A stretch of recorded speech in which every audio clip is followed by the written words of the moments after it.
Hello there, and welcome to another Starfield video. In today's video, we're going to be looking at the best ship modules in every class. So yeah, now we're going off of like statistically the best. I know with some of the modules, you could argue, but these are the best of A class, B class, and C class. So yeah, so we'll start off with, in my opinion, the most popular, or the kind of the first one you want to go for, is the reactors. So in the A class, I have it over here. The A class, the best reactor you can get is this one here, the Spheromac DC202 reactor from Deepcore. It's an A class, it's got 33 power, 2.25 repair rate, reactor health of 45, 730 hull, and a crew capacity of 1. It cost 33,310 for me, but if you don't have any perks, it costs around 48,000. It's a mass of 45. It requires Starship Design 4, and it requires you to be level 43 to unlock it. So if you're not level 43 or you don't have Starship Design 4, you won't be able to unlock it. Now you can usually find it, it could be in a variety of different places, but I usually tend to find this on New Atlantis. So yeah, that's the tier A, or Class A. So next we have the Class B reactor. Now this is the best Class B reactor in the game. It's a bit of a jump off the A. So this is a 104DS mag inertial reactor from Dogstar. It's B class, 39 power generation. It's got a repair rate of 3.54, 71 reactor health, 1125 hull, and it gives plus 2 crew capacity. The price of this without perks is 67,800. It's a mass of 71. It requires piloting rank of rank 3, starship design of rank 4, and it requires you to be level 60 to unlock it. So it's a pretty end game one when it comes to the B class. Now we're going to really quickly jump. Oh, actually, before I jump to the third one, this can also commonly be found anywhere really. You just have to look around. I usually find it in New Atlantis. So we're going to really quickly jump to a different place to show you the C class. Alright, so here we are. This is the best C-class reactor and overall the best reactor in the game. So this is the Pinch 8Z reactor from Xi'an. It's a C-class reactor, provides 40 power, 6.44 repair rate, 129 reactor health, a hull of 1350, gives plus 3 to crew capacity. It costs 85,200 if you don't have the perks. It's a mass of 129. It requires you to have 4 piloting skill and 4 starship design skill, and it requires you to be level 60. So yet again, this one and the B class, you kind of have to be quite high level to get it. Now this one was a bit more trickier to find, as I couldn't find it in New Atlantis. I had to come to the Shroud Eckland Star Yard in Narian, so that's where you could go to get this, but obviously you could kind of find it anywhere. It's just kind of RNG. So now we're going to move on to the next important one, in my opinion, is shields. Alright, so here we are with the shields. Thankfully, I found all 3 of them in the one area. But as always, you can kind of find them anywhere, you just have to bit RNG. So this is the best A-class shield you can get in the game. It is the Deflector SG60 shield generator. It's from Sexton Shield Systems. A-class, max power of 9. Max shield health, 860. It has the regenerate of 10%. A hull of 5.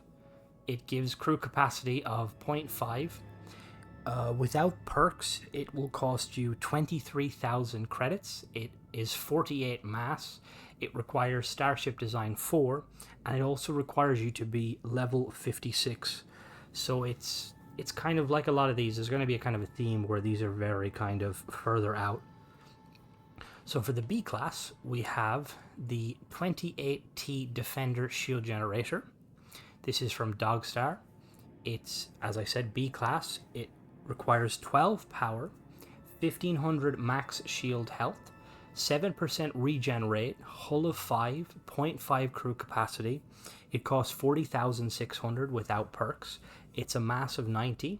Starship Design 4 perk required, and you have to be level 24, which is kind of interesting with this one, because really quick, I'm just gonna, without kind of going off into a tangent, so this is it here.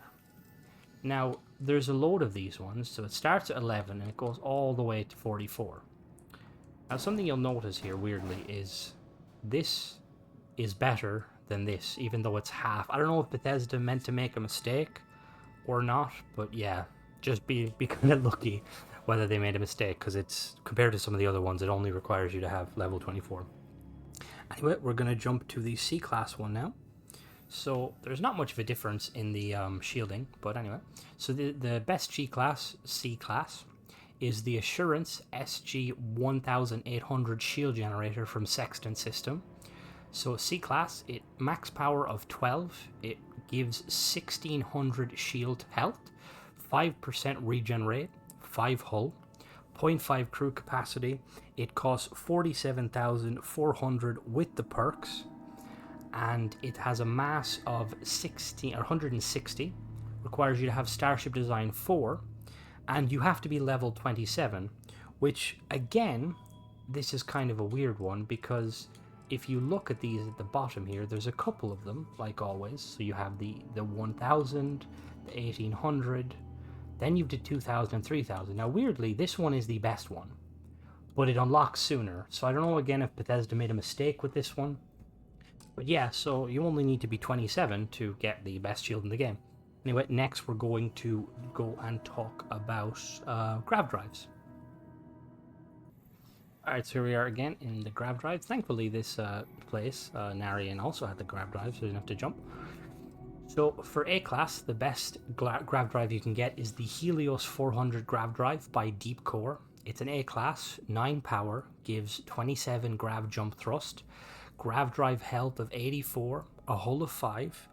It costs 12,600 without perks. It has a mass of 42. You need Starship Design 1 to unlock it, and then you also need to be level 21. Now, something kind of interesting with these grav drives is technically on paper this isn't the best, because there's another one that you unlock one level later that has a little bit more health, but it's heavier. So I'm going to be basing it off of the lightest one is the better, because when you're trying to make a ship, you want it to be lighter, obviously. Statistically, they both have the exact same jump drive capabilities and power. The only difference, like I said, is the other one is a little bit heavier, and it's a little bit healthier, but for all intents and purposes, this is the better one. And then for the B-Class, we have the RD3000 Beta Grav Drive from Relodyne. It's B-Class, like I said, requires 10 power, gives 36 grav jump thrust, 180 health. It gives a hull of 5. Without perks, it cost 31,000 credits, has a mass of 90, requires Starship Design 2, and it also requires you to be level 33. This one is pretty straightforward. There's no real this is the best. It's not like with the other one. I mean, they're all the best technically, but you know what I mean? Like, there's no one that kind of trails behind. And then for the C-Class, we have this Apollo GV300 grav drive from Deep Core. It's a C-Class, requires 11 power. It has a grav jump thrust of 50, which is astronomical. Considering the largest or the longest distance you can get in the game jump drive is 30, this thing is meant for really big ships, basically. It has 288 grav drive health. It's got a hull of 5. Without perks, it costs 105,500 credits, and it requires you to have Starship Design 4 and be level 52. So yeah, it's unlike some of the other ones, this is a very endgame kind of upgrade, but then, you know, with the amount of grav jump thrust it gives you, it's pretty phenomenal. So next we're going to go and we're going to look at the engines. Alright, so here we are with the engines. Now this is there's a bit of caveat to this, because we're going to be going off of purely the largest amount of engine thrust primarily. So there is certain engines you can unlock, like for instance with this White Dwarf engine, the 3000, and when I put the wrong engine here, one sec. So I'll just to explain for anyone that might say in the comments. So we have this one here, the White Dwarf 3030, which is, on paper, it is the best engine for A class. Excuse me. It requires 3 max power. It gives 21,930 engine thrust, 3,210 maneuvering thrust, 92 health, hull of 5, crew capacity of 0.25. It costs 21,000 without perks. It weighs 93. It requires Starship Design 3, and it requires you to be level 36. So this is the best in terms of like thrust and then thrust to power. This one is not as good. You can see the stats there, but if you're looking for being able to achieve 180 top speed, this is the one you need. But it's not inherently the best. This is the best A class if you're trying to get the most bang for your buck. So just to kind of get that out of the way for clarification, because I know some people in the comments probably will say like, oh, you know, this is better. And also the thing with engines is they're kind of situational, because you want to go mainly for looks, but if you are looking on pure stats, this is what the point of the video is. So for the B class, the best engine we can get is the SAE 5560 engine from Slayton Aerospace. This requires you to, this is a B class, 3 power, 24,300 engine thrust, 5,550 maneuvering thrust, 114 engine health, 5 hull, plus 0.25 crew capacity. It costs 30,400 without any perks. It weighs 135. It requires Starship Design 4, and it also requires you to be level 51.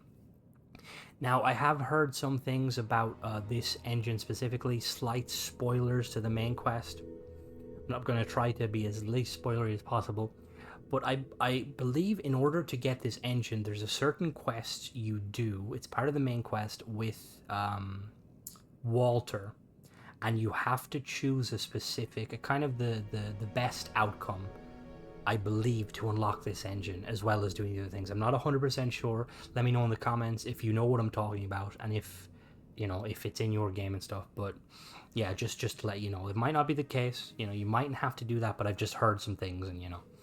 And then for the C class, the best engine we have here is the Supernova 2200, so 2200 engine from Relodyne. It's C class, requires 3 power, gives 25,770 engine thrust. It gives 7650 maneuvering thrust, 148 engine health, 5 hull, 0.25 crew capacity. It costs 42,000 without perks. It has a mass of 333, requires Starship Design 4, and it requires you to be level 57. So this is a pretty end game. Like a lot of the C class, they kind of are generally end game. Alright, so that was all of the modules. Now, I didn't cover weapons because weapons are kind of a bit more situational and they're not as straightforward. So if you'd like me to also cover weapons, I can do that in a separate video. Just let me know in the comments. And as always, all of these modules I have covered in this video, you can find them in the main areas, like for instance, New Atlantis, Cydonia, some of the Star Yards, but you might have to, once you hit that level, even when you do hit the level and requirements, you might have to kind of jump around a little bit, do the technique of going to Mercury and waiting 24 hours to reset the inventory. But anyway, thanks for watching, guys. Don't forget to subscribe if you like sort of content, and I've also done a playlist on I've almost done all of the Starfield ships, so don't forget to check that out if you're interested, and thanks for watching.